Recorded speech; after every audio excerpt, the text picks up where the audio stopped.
started. Mr. Secretary, please call the roll. Senator Carter, Here. Senator Lewis, Senator Bratton, Senator Nicola, Senator Nurrenbern, Senator Hudson.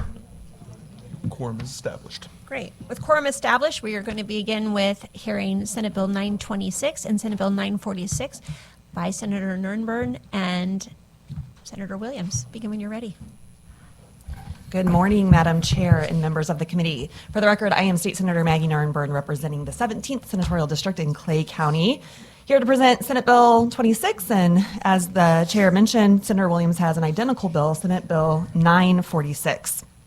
This bill clarifies in statute that pregnancy status shall not prevent a court from entering a judgment of dissolution of marriage or legal separation. Last year, this committee heard heart-wrenching testimony from survivors of domestic abuse who were not able to leave their spouse due to them being pregnant. And that abuse continued until the courts granted the divorce. Representative Cecily Williams, the House sponsor, has shared her personal story, trying to file for divorce while pregnant, and the courts denied that filing. This bill almost passed the General Assembly last year, just needing that final approval from the Senate before being sent to the governor's desk. It did pass out of the House unanimously and this committee unanimously as well. Again, this bill is really simple, and I hope we'll be able to pass it this year to protect Missouri women. Pass it over to Senator Williams.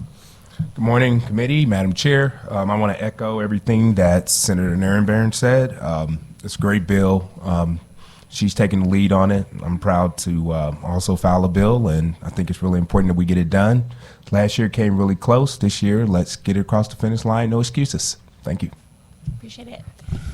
For those who are here to testify, we just want to make sure that you know to fill out 2 witness forms, 1 for each bill, and then just leave them on the desk. But we'll go ahead and begin with our first witness in favor. So, are there any questions for the senator? I didn't think so. Thank you. I want to make sure, though. Oh, that is right there. I think we're fine. Good morning. Chairman Carter and members of the Families, Seniors, and Health Committee, my name is Jessica Hill. I am the Chief Public Affairs Officer for the Missouri Coalition Against Domestic and Sexual Violence. On behalf of MOCADSV and its almost 100 member agencies who provide services to the state's victims of domestic and sexual violence, we thank you for the opportunity to provide testimony regarding Senate Bills 926 and 946, sponsored by Senators Nurrenbern and Williams. Experiencing domestic violence during pregnancy increases the likelihood of pregnancy complications and poor health outcomes for both mother and baby. Women who are abused during pregnancy are more likely to receive no prenatal care or delay care until later than recommended because the abusive partner is controlling access to prenatal care. Maternal exposure to domestic violence is associated with significantly increased risk of low birth weight and preterm birth, and infants exposed to domestic violence can show signs of trauma that include problems eating, sleep disturbances, and higher irritability and delays in development. Pregnancy can be an especially risky time for a woman experiencing domestic violence, as many women report that abuse started or intensified when they became pregnant. Domestic violence has been identified as one of the leading causes of death in pregnancy-associated mortality reviews conducted by the Missouri Department of Health and Senior Services. We agree with the intent of this bill that pregnancy status should not prevent the court from entering a judgment of dissolution of marriage. These bills will provide judges the option to finalize a divorce and help prevent abusive partners from controlling access to safety and care for moms and babies. Thank you for your consideration of this important legislation. Thank you. Any questions for the witness? Go ahead, Senator Lewis. Good morning. Thank morning. you for being here. I just want to make sure I heard a statistic that you just said and want to make sure I heard it correctly, that you said domestic violence is the leading cause of death for women who are pregnant? For pregnant women, yes. Wow. Okay. In our state. In our state. Mhm. Well, thank you. Thank you for being here. Thank you. Any other questions? Seeing none, thank you for your testimony. Next, in favor? Anyone else here to testify in favor? Madam Chairman, members of the committee, Deanna Hemphill on behalf of Missouri State Medical Association. These victims of abuse are our patients, and we just want to support the legislation. Thank you. Any questions for the witness? Seeing none, thank you. Deanna, make sure you fill out 2 forms. Is there anyone here to testify in opposition to the bill? Seeing none, anyone here? Nat, tell me again. In favor. Thank you. Okay, come on up.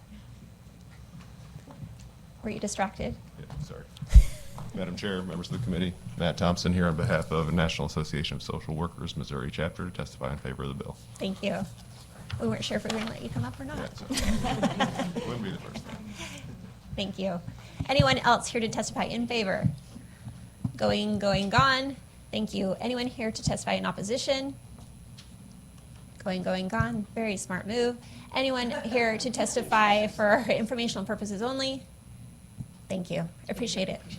All right, that concludes the hearing for Senate Bill 926 and Senate Bill 946. We'll now hear Senate Bill 1025 by Senator May. Begin when you're ready, Senator. You know, the senator over here is distracting me. Just, good morning, everybody. You gotta take the glasses off so I can see. Good morning, Madam Chair, members of the committee. For the record, I am Senator Carla May, representing the 4th Senatorial District. I present to you today Senate Bill 1025 for your consideration. Senate Bill 1025 updates Missouri law to ensure the Adult Abuse and Neglect Hotline is operated continuously 24 hours a day, 7 days a week. The bill maintains clear reporting content standards. Reports may be oral or written and should include the eligible adults' identifying information, caregiver responsible party information, the nature, extent of the condition, and other relevant details. If a report involves someone not legally classified as an eligible adult, the report must be referred to the appropriate state or local authorities so the caller is not sent away without a path forward. Abuse doesn't keep business hours. Nights, weekends, and holidays are often when caregivers are isolated with victims. When family members finally notice warning signs or when urgent situations escalate. Missouri is aging rapidly, which means more seniors and more vulnerability unless we strengthen the front door of protection services. Missouri DHSS notes that by 2030, 1 in 5 Missourians will be 65 plus, and the 85 plus population is expected to double by 2040. The hotline currently is not 24/7 by phone. A 24/7 phone line means family members, neighbors, bank employees, healthcare workers, and facility staff can report when they discover the issue, not when the hotline opens. A 24/7 phone line means fewer missed opportunities to prevent harm, physical danger, medical neglect, financial exploitation. A 24/7 phone line means improved system access statewide. A continuous hotline reduces inequity for rural areas, shift workers, and emergencies occurring outside normal hours. A 24/7 phone line means better coordination with local law enforcement and emergency service. The bill keeps the if emergency, call 911 expectation intact while strengthening Missouri's protective services intake capacity for urgent but not 911 scenarios. Senate Bill 1025 explicitly directs referral to the appropriate authorities. Senate Bill 1025 is not about closing the time gap between suspected abuse and a victim getting help. This bill ensures there is always a live statewide toll-free front door 24/7 to protect vulnerable adults. The SB 1025 focuses on hotline operations and clear routing. It does not rewrite the definition of eligible adult or add new reporting classes. Let me be clear. Online reporting is helpful, but many situations require immediate human triage, especially when safety risk is escalating. Families are often the first to recognize risk. Strengthening the protection system supports caregivers and protects intergenerational households. This is a family safety bill as much as it is an aging services bill. Thank you, Madam Chair, and the members of the committee. Thank you. Thank you. Any questions for Senator May? Senator Nicola? Senator, thank you for bringing this this piece of legislation to us. This is a topic I'm really concerned into, and forgive me if you already mentioned this in your presentation, but do you have any idea of how many phone calls are being made now? Okay. I don't have that information with me, but I can get it. Okay. It's in my desk notes. Yeah, okay, no problem, but thank you again, I appreciate it. Any further questions? Do you have any questions? Well, thank you. Anybody here to testify in support of this legislation? Any opposition to this legislation? Well, that's great, Senator, you're off the hook. Anybody here for informational purposes? Thank you, Senator, very much, appreciate it. Thank you. Okay, thank you. So we just have one, and she's on the phone call. Senator Henderson's Senate Bill 1069. He is here. He is? Oh, there he is. Senator Henderson, come on up. We'll be hearing Senator Henderson's legislation, which is Senate Bill 1069, so proceed when you're ready.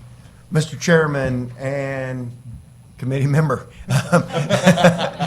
thank you very much for hearing Senate Bill 1069 today. The 1069 increases Sudafed limits. If you know anything about it, this bill seeks to increase annual allowable purchase limits behind the counter Sudafed. I'm not going to pronounce the other name because it's hard for me to pronounce. But from 43.2 and 2/10 grams to 61 and 2/10 grams. Over a decade ago, Missouri joined several other states that limited annual purchases of Sudafed to combat the growing use in the manufacturing of methamphetamine. Since that time, due to these efforts, the amount of meth labs across the country has fallen by 99% from over 25,000 to less than 100. And I think part of that was probably, unfortunately, because fentanyl took the place of some of that as we went through this process. This increase in purchase limits brings Missouri in line with surrounding states while leaving in place common sense limits. It allows for the equivalent of an 8-month supply of Sudafed for those suffering from allergies. And my wife and my daughter say something to me about this all the time because it does become difficult for some of those people to get it, and then they're always having to go back to get more. But I understand why we put those limits in the beginning. It supports the NPLEX system. This bill seeks to require any drug manufacturing selling Sudafed in the state of Missouri to pay fees for the purpose of supporting the National Precursor Log Exchange, which is how they try to keep track of this Sudafed. It's been used by Missouri since 2017, trying to block this. This nationwide blocking system prohibits purchase of Sudafed over the annual allowable purchase limits and helps to help law enforcement combat the misuse of these products. For over a decade, Missouri regulation has required that an individual's purchase of Sudafed that exceed the annual purchase limits be blocked at the point of sale. It's run by a third party and supported by the manufacturers themselves and is available at no cost to the state, requiring all manufacturers that sell Sudafed in the state to financially support this important system, ensuring the ongoing viability of the system. So basically, we're just trying to let some of these people who suffer from allergies buy them now that we've kind of gone past that, but we're not taking all the guardrails off by having this system to make sure it doesn't sneak back up on us. And with that, I'll be happy to answer any questions. Any questions for the senator? Senator Lewis? Good morning, Senator. Good morning. How are you? I'm good. How are you? Good. Good. I just want to make sure I'm clear. I think you said 8 months, but the summary says 12-month supply. Doesn't mean I couldn't have made a mistake, but I think I'm correct, and I'll have to look through the bill here real quick. Let me look Okay, at it sure. again. But I think, and I probably got somebody who's going to come up here eight to 8.5 months. So I am correct, I think, on that. Over a 12-month. Okay, I'm getting Over a 12-month period, yes. Okay, got it. And then the fees for the manufacturers, can you talk a little bit about that? Basically, just we've done it since 2017. It's trying to support that system to track these. So if someone comes in trying to buy 24 months of Sudafed, which probably isn't going to be a good thing if they're trying to do that, they're probably trying to make meth with that, that we can block that at the point of sale. The manufacturers have been good. I think there's some people going to be able to answer some of those questions about the manufacturers too in just a moment. Okay. Awesome. Thank Any you, other Senator. questions? Any other questions? Go ahead, Senator Nicola. Senator, thanks for bringing this up. Did you have this bill last year? I did. Yeah, I thought so. I purchased Sudafed too, so it's a hassle. And it's a real hassle to have to show my driver's license and go through that whole process. I don't like people tracking me on what I'm purchasing, but I understand the reason for it. But thank you for bringing this up. Appreciate it. Thank you. All right. Senator, thank you. Anyone here to testify in favor of the bill?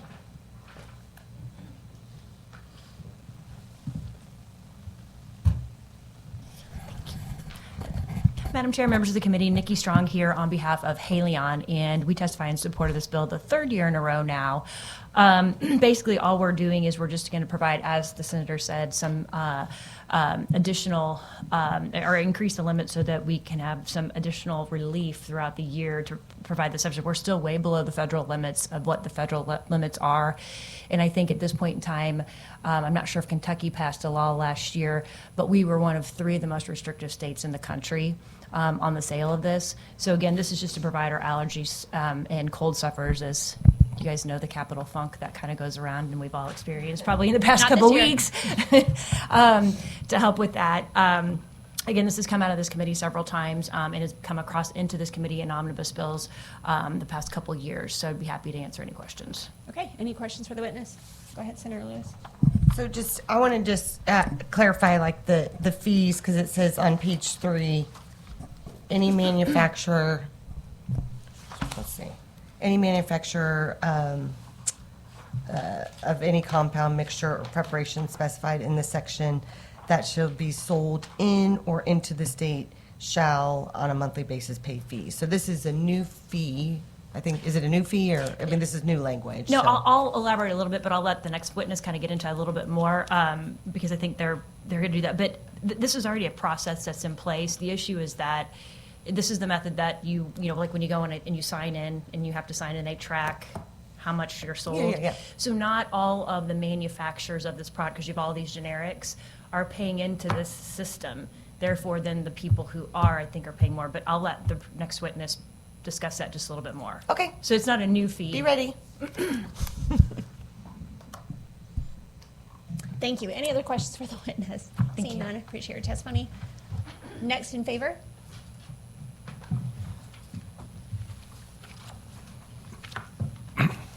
Madam Chair, members of the committee, the far less esteemed Mike Henderson, on behalf of Consumer Healthcare Products Association, in support of this bill. As Ms. Strong mentioned, we are the most restrictive state in the country when it comes to these annual purchase limits. So just seeking to raise that limit a bit, make it easier for folks like yourself, Senator Nicola, to purchase these items. We have gotten the question before, why even limit these at all? You know, I think we're trying to strike that balance between allowing the consumer to purchase these products and allow law enforcement to be able to somewhat monitor the issues that, you know, really led to some of the methamphetamine crisis about 10 or 15 years ago, which is why, you know, we leave a cap in here, but this would raise it from about 6.5 months to 8.5 months. Senator Lewis, I know you and I have talked about the blocking system in the past and how that works. So as Ms. Strong mentioned, that is already in place. The manufacturers of the over-the-counter medications are supporting that system voluntarily. How it works, from what I understand, is monthly they get a statement, and it's on a per box basis. So if a manufacturer's box of Sudafed was sold in this state, you know, whether it's 5 cents, 10 cents, 15 cents, that's something that's worked out with the third party that runs the system, but they pay a per box fee. What has happened since the state has gone to that system is new manufacturers have come into the market and are not paying into that system. So right now, the 6 largest manufacturers are divvying up their share of the costs to support that system and paying it on their own. So all this would say is, if your box of Sudafedrin or other products that fall under this statute enter the state through commerce, you're responsible for paying that monthly per box fee. And I think, thanks for refreshing my memory. I think we did have some conversations about this. And I think what I talked about, and just, I can't remember the answer, will continue because, you've got 6 that probably produce a lot, and then there's new people into the market. Will it be like the same fee? It will be per box or per supply, or It's per box, Okay. from what I understand, and I understand it's worked out between the manufacturer and the third-party administrator of the system as to what that per box fee will be for each manufacturer. And I know new people in the market, and we're all worried about cost of living increase. I'm a little concerned that the fee increase could be passed on to the consumer. I'm not aware of that, Senator, I'm sorry, excuse me. I'm not aware of, that fee getting passed on, but I'm happy to, again, get your office some more information on how that all works. Okay, thanks. Senator Nicola? No, go ahead. I'm beginning to wonder if this is for you, this bill, actually. Do you have another phone call you need to take? Go ahead, Senator. Ask your question. Okay.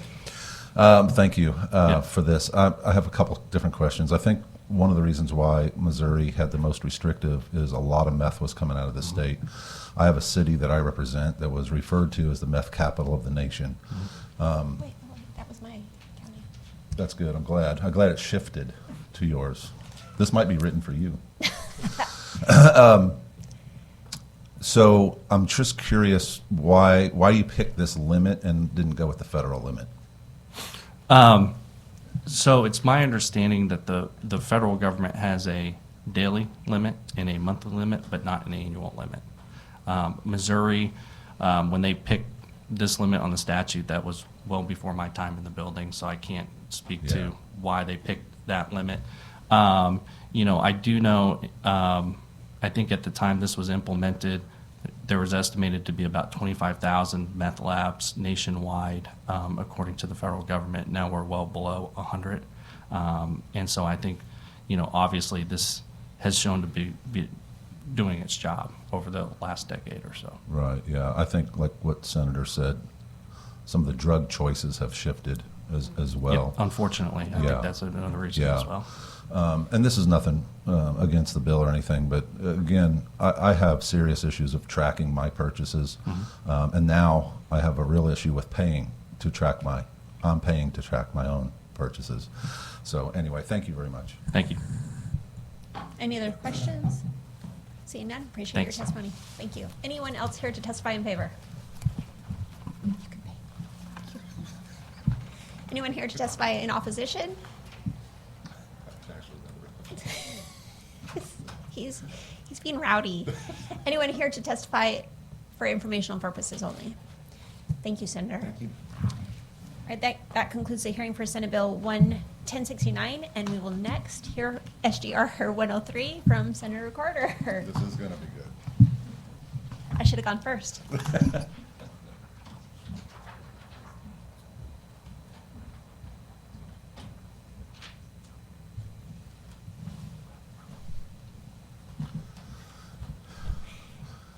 We are being filmed, so just Whenever you're ready, be Senator. professional, Senator. Thank you, committee members. This is an SJR. We've had these work requirements before this legislation. This is simply one line that says that it will go before the vote of the people so that the General Assembly can basically come together and have discussion and dialogue about work requirements connected to benefits. And with that, I'll take any questions. Well, thank you, Senator. Any questions? No questions. Anybody here in support of SJR 103? Got your all witnesses We'll all remember lined up this. there, Senator. Yeah. That's awesome. Anybody here in opposition? Please, at least one.